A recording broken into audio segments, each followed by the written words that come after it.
আপনার সহপ্রতিযোগীরা সেই ওয়ার্কআউটের সময় আপনাকে যেভাবে সমর্থন করেছে তা আপনার কাছে কেমন লেগেছিল এবং একই সাথে আপনার প্রতি বিশ্বজুড়ে এক ব্যাপক সমর্থন ছিল। আমরা তখন একটি প্রতিযোগিতামূলক পরিবেশের মধ্যে ছিলাম, তাই বিশ্বজুড়ে কি ঘটছে তা দেখার মতো সময় আমার কাছে ছিল না।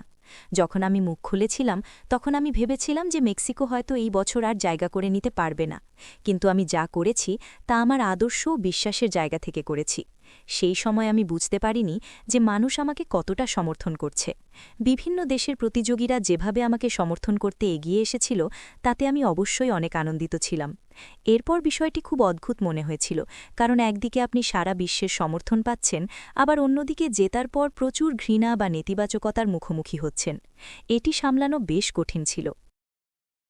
আপনি একজন সত্যিকারের অনুপ্রেরণা।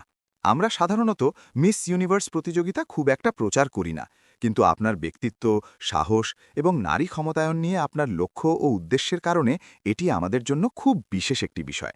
আমি চাই না আপনি এই নেতিবাচক মন্তব্যকারীদের কথায় কান দিন, কারণ তারা বা তাদের কথা কোনোটিই আপনার সময়ের যোগ্য নয়।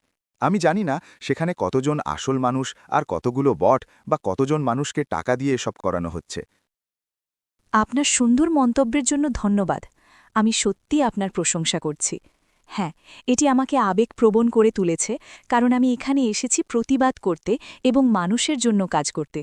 চারপাশে যা ঘটছে তা মেনে নেওয়া অনেক সময় কঠিন হয়ে পড়ে, কারণ মানুষ মাঝে মধ্যে ভুলে যায় যে আমরাও সাধারণ রক্ত মাংসের মানুষ।